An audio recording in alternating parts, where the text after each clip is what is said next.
नमस्कार मित्रांनो, मी कोकणचा कौस्तुभ पुन्हा एकदा माझ्या चॅनलवरती स्वागत करतो।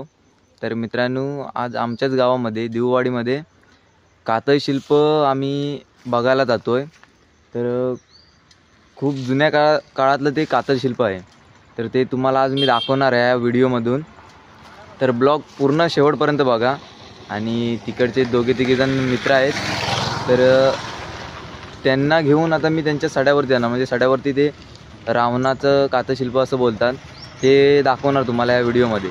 तर आता जातो डायरेक्ट दिववाडीमध्ये। पूर्ण ब्लॉग लास्टपर्यंत बघा। अजून पण आपल्या चॅनलवरती कोण नवीन आला असेल तर चॅनलला नक्की सबस्क्राईब करा आणि भेटतो तुम्हाला आता डायरेक्ट दिववाडीमध्ये। तर मित्रांनो, आता मी न्यानवय चाललो आहे तिकडे दिववाडीमध्ये।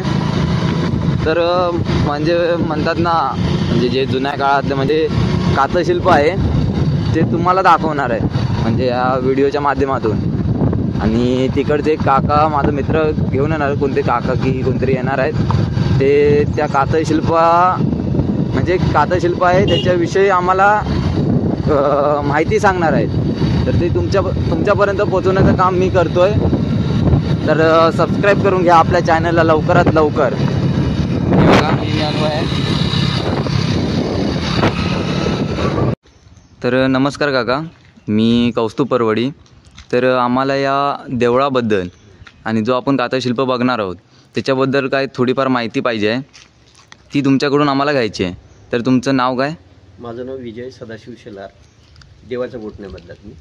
हां, मी शासकीय अधिकारी होतो पहिला, आणि आता गावामध्ये आहे जे रिटायर्ड लाईफ म्हणतात तशा प्रकारचं ह्या गावाचं विशेष वैशिष्ट्य आज मी आपल्याला सांगणार आहे। आज आणि आपण उभे आहोत ते देवाच्या गोठण्यातल्या जे भार्गोरामाचं मंदिर आहे, गोवर्धनेश्वर भार्गोरामाचं, ऐतिहासिक छत्रपती शिवरायांचे नातू शाहू महाराज, संभाजी महाराजांचा मुलगा शाहू महाराज, त्यांचे गुरु ब्रह्मेंद्र स्वामी यांच्या पदस्पर्शाने ही वास्तू, ही जागा, हा परिसर पुण्यवंत झालेला आहे।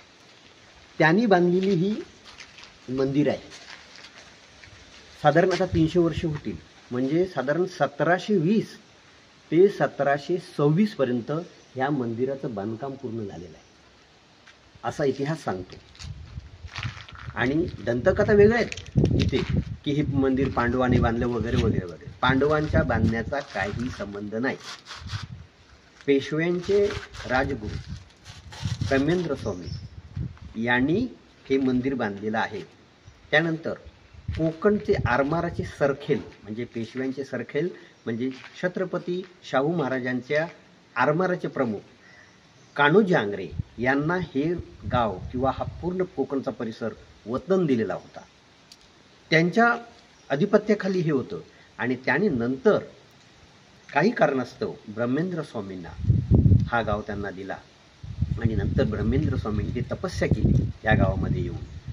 बघा, शंभू महादेवाचे, गोवर्धनेश्वर शंकराची मंदिरं पुऱ्या महाराष्ट्रात आहेत, परंतु ब्रह्मेंद्र स्वामी त्यावेळेला, आज तुम्ही विचार करा, आज आपल्याकडे रस्ते आहेत, आगगाड्या आहेत, सगळ्या काय गोष्टी आहेत, माणसाला पटापट प्रवास करता येतो, परंतु त्या काळी, आज 300 वर्ष मागे जा तुम्ही, काय परिस्थिती असेल इथे? हा संपूर्ण घनदाट जंगलचा भाग होता, रस्ते नव्हते, तरीसुद्धा ब्रह्मेंद्र स्वामी हे तपस्वी, योगी, ज्ञानी होते। त्यांनी तिथून येऊन इथे ह्या गोवर्धनेश्वराच्या मंदिरामध्ये येऊन तपस्या केली, ह्या परिसर तपस्या केली। हे आता मी आपल्याला सांगणारच आहे आतमध्ये गेल्यानंतर, पण तो पहिलाच इतिहास मी तुम्हाला सांगितलेला आहे। चला तर आपण आता आतमध्ये जाऊया आणि खरोखरचा इतिहास जाणून घेऊया। मी आतमध्ये जा, मी मंदिरात आतमध्ये जाऊया आपण।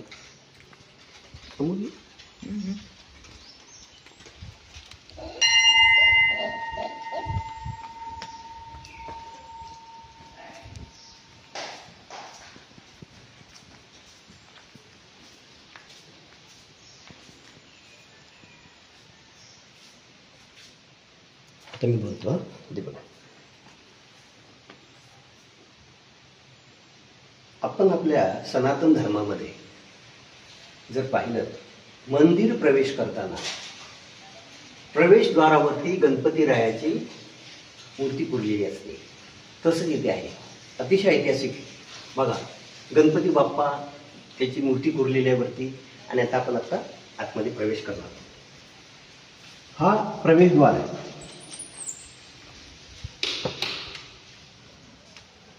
या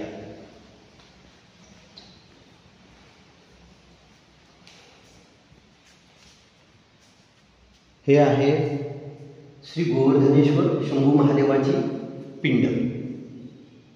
ही जी स्वयंभू आहे ते आहे श्रीदेव भार्गवराम. म्हणजे ब्रह्मेंद्र स्वामींनी तपस्या करून नंतर जे मंदिर बांधलं ते श्री भार्गवरामाचं. परंतु त्या पूर्वी मी तुम्हाला एक महत्त्वाची माहिती देतो. गोवर्धनेश्वराचं हे स्वयंभू मंदिर आहे. हे हजारो वर्षापासून ब्रह्मेंद्र स्वामी साधारण 1720 ते 1726-27 पर्यंत ही अद्वितीय अविस्मरणीय अशी इमारत बांधलेली आहे. ही बघा, हा घुमट पूर्वी इथे 3 वेळा आवाज यायचा, इको साऊंड व्हायचा. अतिशय सुंदर नक्षीकाम केलेलं आहे.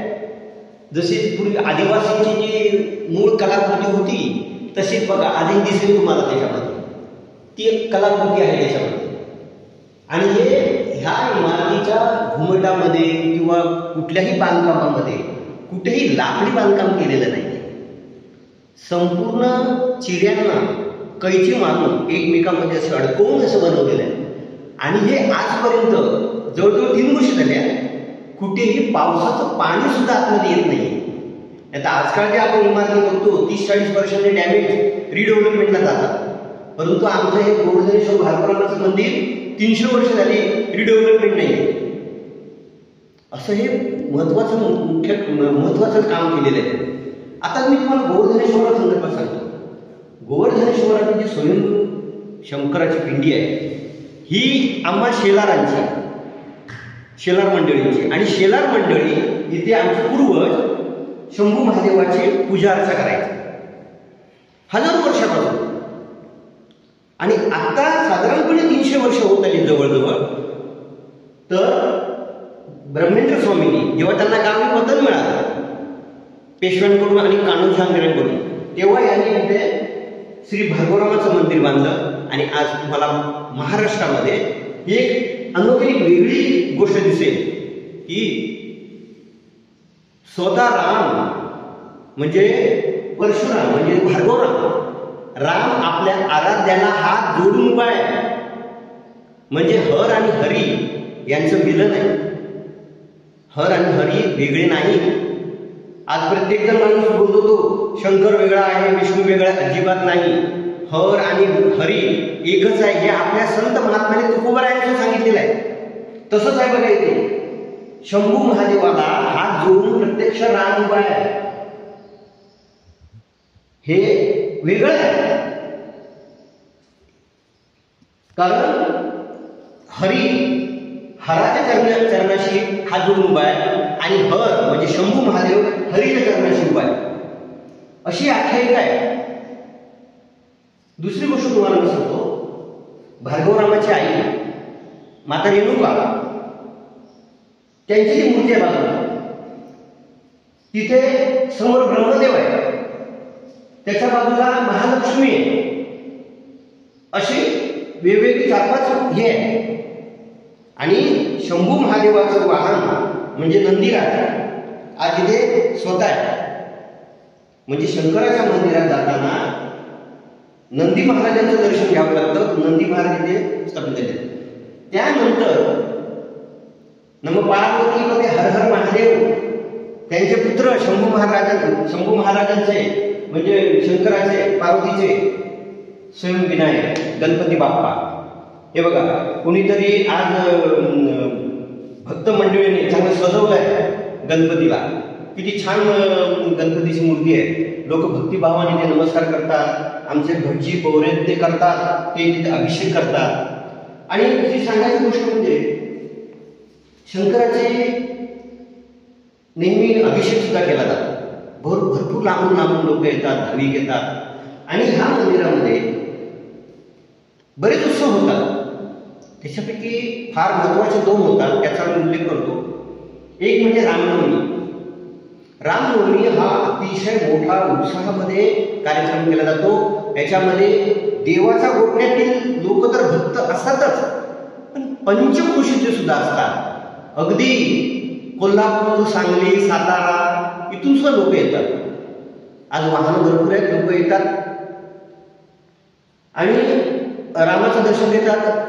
रामजन्म झाल्यानंतर लोकांची गैरसोय होऊ नये किंवा लोकांना त्रास होऊ नये म्हणून देऊळवाडीतलं, म्हणजे आमच्या देवाच्या पटण्यात आमची देऊळवाडी आहे, तेथील श्री भार्गवराम उत्सव आणि क्रीडा प्रतिष्ठान या संस्थेमार्फत आलेल्या रामभक्तांना महाप्रसादाचं जेवण दिलं जातं आणि साधारण 3,500 ते 4,000 लोक हा महाप्रसाद भक्षण करून जातात. आमच्यासाठी फार समाधानाची गोष्ट आहे. आमच्या देऊळवाडीतल्या महिला, मुलं, वृद्ध, तरुण सगळे एकजीव होऊन 5 वाड्या, त्या 5 वाड्यातले सर्व लोक एकत्र येऊन हा आम्ही कार्यक्रम करतो. फार आनंदाचा, उल्हासाचा कार्यक्रम असतो. त्याच्यानंतर दसऱ्याचा सोनं लुटायचा कार्यक्रम असतो. त्या दिवशी मंदिरमध्ये फार गर्दी असते, जत्रा भरते. आता तुम्हाला दाखवतो त्या दिवशी आमची पालखी आहे भार्गवरामाची, लाकडी पालखी.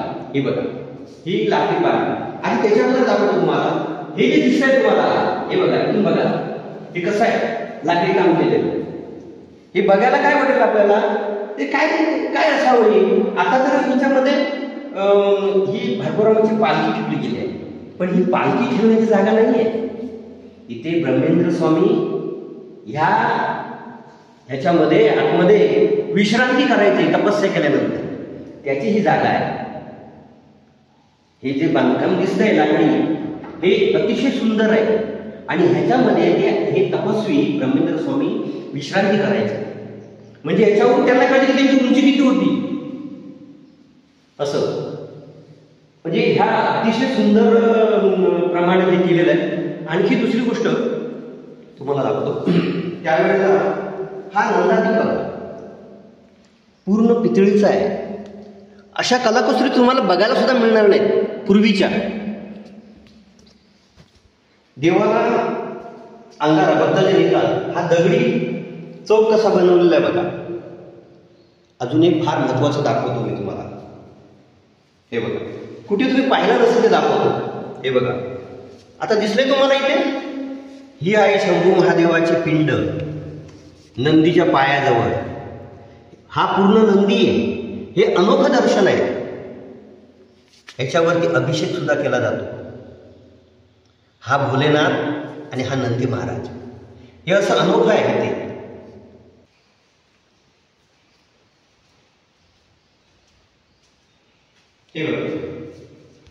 पूर्वीच्या ह्या प्रचंड बांधकामामध्ये चिऱ्याचं बांधकाम आहे पूर्ण. याच्यामध्ये आम्ही गावातला शब्द आहे साना म्हणतो. साना हा एक आहे. हे आता काही वस्तू ठेवलेली आहेत, तो हा वेगळा, परंतु हे चांगलं आहे. त्यानंतर हा एक तसाच आहे. देवडी बोललं जातं, देवडी एखाद्या वेळेला तो असा की ह्याच्यामध्ये काही महत्वाच्या वस्तू ठेवल्या जातात. हे असं बांधकाम केलेलं आहे त्यावेळेला. बांधकाम चुनखडीपासून बनवलेलं, म्हणजे 300 वर्षापूर्वीची ही आहे. ह्या सभा मंडपामध्ये तुम्ही पाहाल, हा एका झाडापासून बनवलेला आहे. आणि जेव्हा तुम्ही सनातन धर्म किंवा आपला हिंदू धर्माच्या कुठे जर बघाल, त्यावेळेला तुम्हाला ह्या जे नक्षीकाम आहेत, हे कमळ कसं बघा, त्यावेळेला बनवलेले आहेत नक्षी. आताच काय मशीनवरती बनवलेले नाही आहेत. त्यावेळेच्या सुताराने स्वतः फार परिश्रमाने ह्या नक्षीकाम केलेलं आहे. एकेका झाडापासून हे पूर्ण बनवलेलं आहे पूर्ण असं. आता हे बघा तुम्हाला दाखवतो. याच्यात विशेष अजून एक वेगळे पण दाखवतो. हे बघा, याच्यामध्ये तुम्हाला नागाचं दर्शन दिसेल. ह्या लाकडीमध्ये कोरीवमध्ये नाग, हे बघा. त्याच्यानंतर हा कोरीव काम केलं आहे बघा, पोपट किती सुंदर छान आहे. ह्या अशा नक्षीकाम गोष्टी केल्या त्यावेळेला. बरं, ह्याच्यामध्ये प्रत्येक खांबामध्ये तुम्हाला ना वेगवेगळं पण दिसेल. वेगळं एकच नाही दिसणार. आता हे बघा, हे खाली बघा तुम्हाला हे वेगळं दिसले. ही कशी डिझाईन साखळदंडाची केली आहे बघा.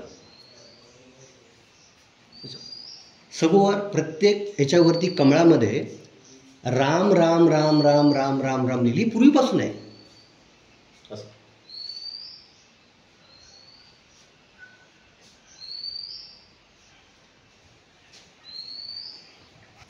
देवाचा नगारा वाजवला जायचा त्या समोरच्या इमारतीत. तर ह्याचा नाद केला जायचा. ह्याच्यावरती एक लाकडी ठोकळा होता आणि हे वाजवलं जायचं असं देवाला.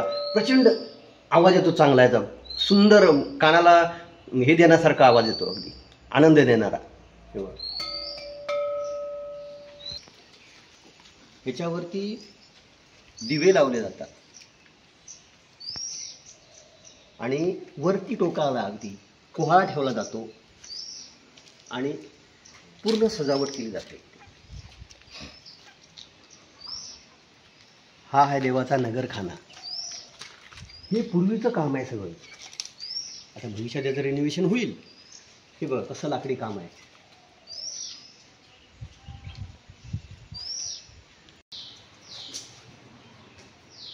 ज्यांनी हे मंदिर बांधलं हे ब्रह्मेंद्र स्वामी.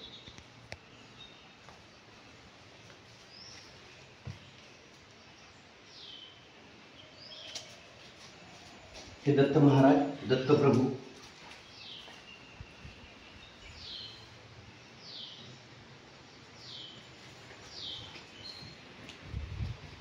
पुढे पोळ बोलतात, पोळ. हे बघा जेवढे चिरे आहेत. आता ते हलणार सुद्धा नाहीत माणसांना, एवढे प्रचंड चिरे. त्यावेळच्या लोक किती सशक्त आणि मजबूत होती, स्ट्रॉंग. त्यांनी कसे रचलेत बघा, किती उंचावर ठेवलेत ते. आजही ते हलत नाही आहेत. गरुड देव.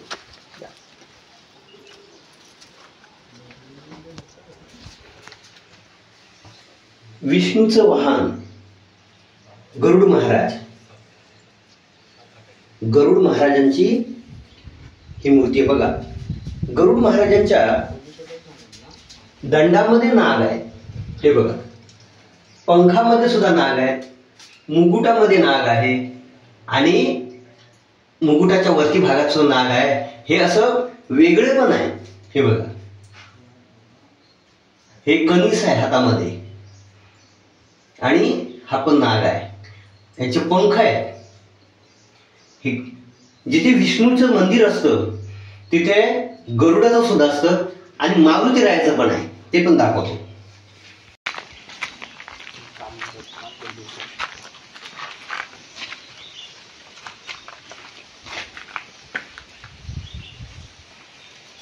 जरी हे लक्ष्मी नारायणाचं मंदिर आपण म्हणालो तरी हे शेष महाराज आहेत, नागराज.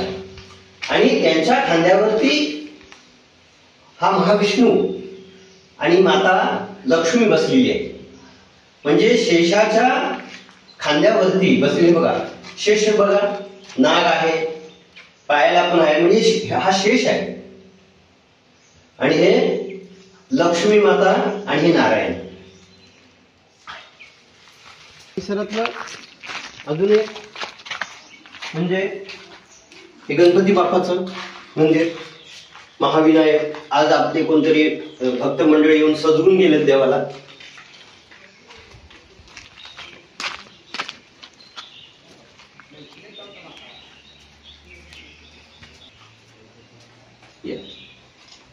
ही काली माता, कालिका माता. असं आमच्या गावात हसळा देवी, नवला देवी, अधिष्ठी माता आणि काली माता ही एक आहे. गावचं रक्षण करणारी, श्रद्धेय, लोकांच्या मनोकामना पूर्ण करणारी अशी ही काली माता.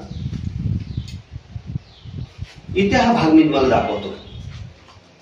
श्रद्धा म्हणून लोक इथले जे काही देवीचे पुजारी आहेत ते देवीला कौल लावायचे श्रद्धेने लोकांच्या अडीअडचणीच्या वेळेला. ती ही जागा आहे. हे तुम्हाला जर मी सांगणार आहे हे वेगळं आहे. हा चौक बांधलेला आहे व्यवस्थित. 3 ठिकाण आहेत ही.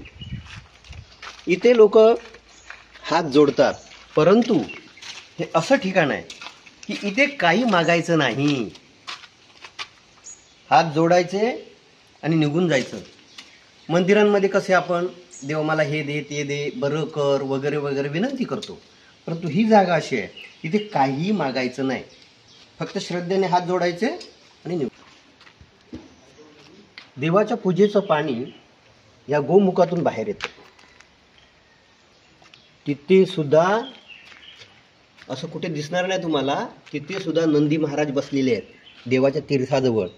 हे नंदी महाराज जसे आतमध्ये आहेत तसे नंदी महाराज इथे आहेत. यावर्षी तुफान पाऊस पडला, भयंकर पाऊस. त्या दिवशीची रात्र भयानक होती. रात्री साधारण 11:30-12ला प्रचंड पूर आला होता आमच्या या नदीला. आणि आमच्या तर आठवणीत असं काही झालं नाही, परंतु आमच्या पूर्वीच्या आईवडिलांच्या ना आठवणीत नव्हतं की मंदिरामध्ये इतकं प्रचंड पाणी घुसलेलं कधी. पाणी इथपर्यंत घुसलं होतं, एवढं होतं पाणी. आतमधल्या ह्या सभागृहामध्ये जवळजवळ 2 फूट पाणी होतं. मी तुम्हाला तिथे निशाणी दाखवेल, तिथे आहे निशाणी दाखवतो पुरावा म्हणून, परंतु इथपर्यंत पाणी होतं. कारण रात्री आम्ही आतमध्ये प्रवेश सुद्धा करू शकलो नव्हतो. एवढं असून सुद्धा या गोमुखातून पाणी आतमध्ये गेलं नव्हतं आणि शंकराच्या पिंडीला पाणी लागलं नव्हतं.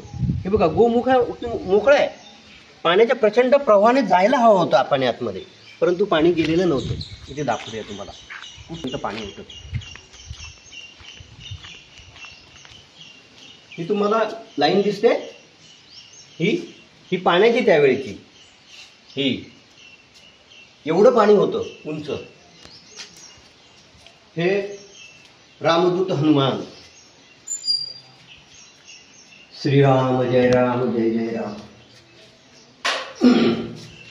पवनपुत्र श्री बजरंगबली, रामदूत हनुमान. हे बजरंगबली, रामाच्या चरणाशी बजरंगबली इथे आहेत, तिथे गरुड देव आहे.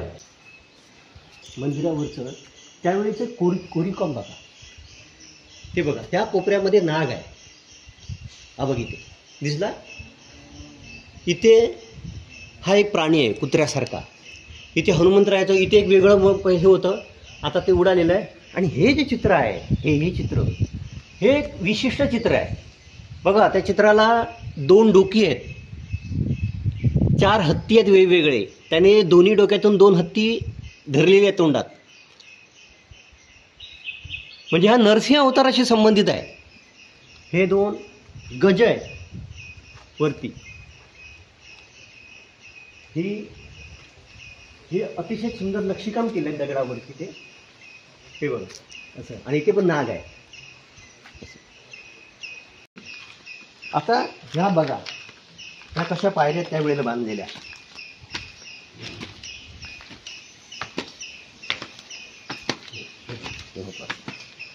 ही घंटा अतिशय सुंदर बघा कसा आवाज येतोय.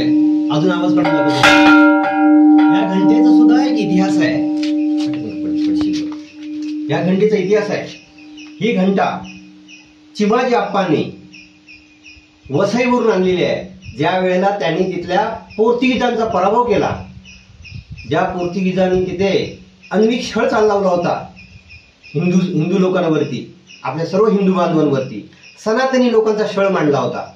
म्हणून पेशव्यांच्या आज्ञेने चिमाजी आप्पांनी, पेशव्यांचे बंधूच, त्यांनी वसईवरती हल्ला केला किल्ल्यावरती, आणि तो किल्ला जिंकला देवीच्या कृपेने. आणि तिथली ही घंटा जी आहे तिथल्या चर्चमध्ये बांधलेली होती. ती घंटा त्या वेळेला आणि ती इथे बांधली. हिचा फार मोठा इतिहास आहे.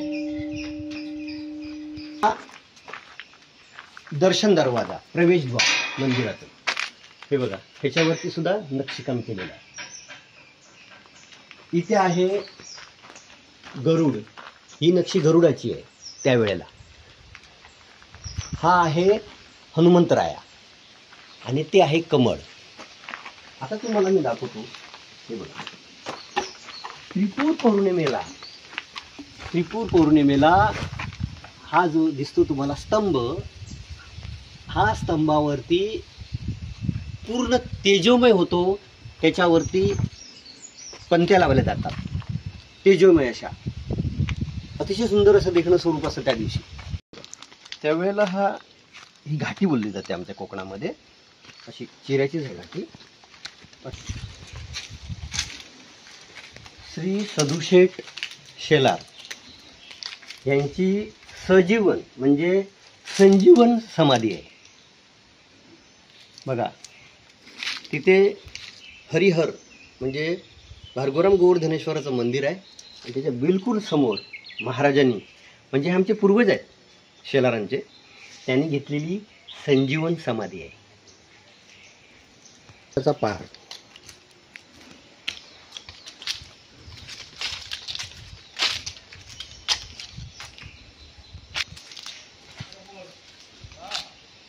हा महापुरुषाचा पार आहे. अतिशय पवित्र जागा, खूप वर्षापूर्वीपासून आहे आणि पूजा अर्चा केली जाते. तर मित्रांनो, आपल्याला काकांनी बरेच अशी माहिती सांगितली आहे म्हणजे आपल्या भार्गवराम मंदिराची. तर तुम्हाला ह्या व्हिडिओमधून कळलंच असेल की भार्गवराम मंदिर किती प्रसिद्ध आहे कोकणामध्ये. तर आत्ता जातोय ते आम्ही कातशिल्प बघायला. हां, तर आता ह्या घाटीने जातोय. तर तुम्हाला कातशिल्पाची पण माहिती आपले हे काका देणार आहेत, तर ती पण तुम्हाला दाखवतो ह्या व्हिडिओमधून. आता ह्याला घाटी बोलतात. ही पण त्यावेळेची 300 वर्षापूर्वी बांधलेली आहे बघा. आजही ज्या आहे त्याच कंडिशनमध्ये चांगली आहे, कुठेही काही झालं नाही. आता एकूण वातावरणानुसार थोडीशी चिरेवरती खाली झाली असतील, परंतु तिचं बांधकाम 300 वर्षापूर्वी आहे. हे अतिशय आनंदाची गोष्ट आहे आमच्यासाठी की आजही आम्ही ह्या देवाच्या गोठणीमध्ये आहोत. तर अशा वास्तू आजही इथे आहेत.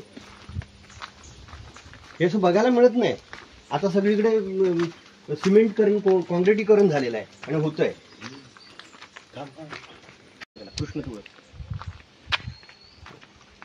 तुळस हीच ना ती. तर मित्रांनो, ही बघा, ह्याला म्हणतात कृष्ण तुळस. अतिशय औषधी.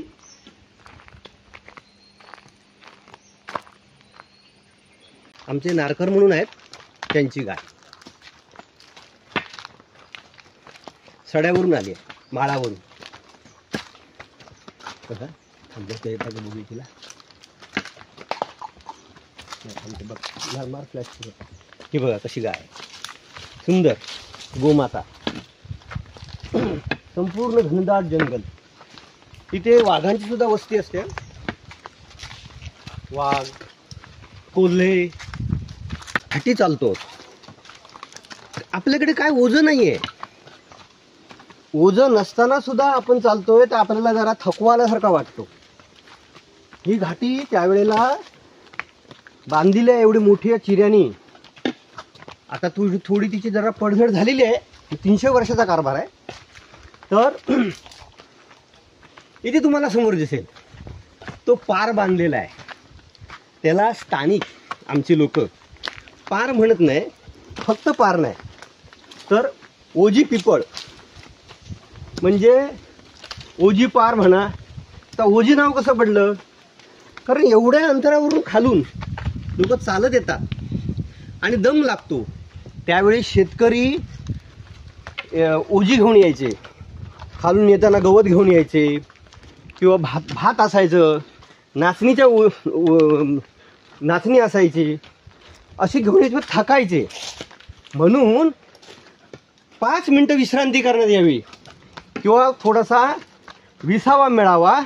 आणि ह्या पाराला इथपासून ह्याच्यावरती ही ओजी ठेवत असत. त्याच्यामुळे काय होते की माणूस इथे जरी उभा राहिला तरी तो ओझं घेताना सरळ डोक्यावरती घेऊन जात होता, एकटा असला तरी. म्हणून ह्याचं महत्त्व होतं त्यावेळेला. ह्याला ओजी पिपळ त्यासाठी म्हटलं जायचं. आणि बघा हे नांदरुकीचं झाड, किती सुंदर सावली आहे इथे. खाली प्रकाश सुद्धा नाही आहे. वाटेल काय सुंदर आहे ना सावली. उन्हाळ्यात तर चांगला आनंद मिळतो इथे. अतिशय थंड संत असा वारा वाहतोय. आणि अशा वेळी थकले भागलेले जीव जेव्हा इथे आपल्या डोक्यावरती ओझं ठेवायचे त्यावेळेला त्यांना खूप आनंद मिळायचा. ज्यांची कोणाची कल्पना त्यावेळेला होती असेल हे बांधायचं, खरंच फलद्रूप झाली. आणि आज त्याचा फायदा किंवा आज त्याचा आम्हाला ह्या पिढीत मिळतोय. तर अशा किती पिढ्यांनी त्याचा फायदा घेतलेला आहे. आणि हे नांदरुकीचं झाड किती वर्षापासूनचं आहे. याच्या अगोदर इथे वडाचं पण झाड होतं, ते मेलं. तर हे नांदुरकी झाड अतिशय सुंदर असं प्रकाश हे देणारं, सावली देणारं. आणि हा आता ही घाटी बोलली जाते, ही घाटी जी खास आहे, स्थानिक लोकांना उपयोगाची आहेच, पण देवाची जी पालखी आमच्याकडे सांगतो तुम्हाला, देवाची पालखी वर्षातूनच फक्त 2दा बाहेर पडते. एक म्हणजे रामनवमीला ती आतमध्ये फेऱ्या मारते, आणि दसऱ्याच्या दिवशी सीमोल्लंघन म्हणून फक्त अशी बाहेर येते. म्हणजे एवढ्या अंतरावरती देवाच्या गोठण्यामध्ये कुठलीही पालखी कुठेही बाहेर जात नाही. म्हणून देवीची कुठलीही पालखी आमच्याकडे नाही, ज्या देवींची मंदिरं आहेत. कारण हे आमचं प्रमुख देवस्थानचं मंदिर भार्गवरामाचं असल्या कारणाने कोणत्याही मंदिराच्या पालख्याच नाहीत, बाकीच्यांना बाहेर जात नाहीत. इतर गावामध्ये होळीच्या वेळेला म्हणजे शिमग्यात पालख्या बाहेर निघतात आणि तो घरोघरी जातात. ती प्रथा आमच्या देवाच्या गोठण्यात नाही. फक्त देवाचे खेळे असतात तेवढेच बाहेर पडतात. देवाचे खेळ आहेत आणि देवीचे पण खेळ आहेत. ते आपापल्या परंपरेनुसार ते खेळ मेळ चालवत असतात. ही पालखी जेव्हा येते ती सीमोल्लंघन करण्यासाठी, आता मी तुम्हाला दाखवतोय, हे बघा, हा मनोहर दृश्य आहे की तुम्हाला दिसेल. आता हे बघा, हे वडाचं झाड किती सुंदर आहे. पूर्वी ते होतं पण ते मेलं, त्याच्यानंतर दुसरं लावलेलं आहे. हे बघा किती सुंदर झाड आहे आणि हे रमणीय असं ठिकाण वाटतंय. हा चौतारा बांधलेला आमच्या देऊळवाडीतल्या ग्रामस्थांनी छानपैकी. आणि बघा, हे तुम्हाला मी दाखवतो.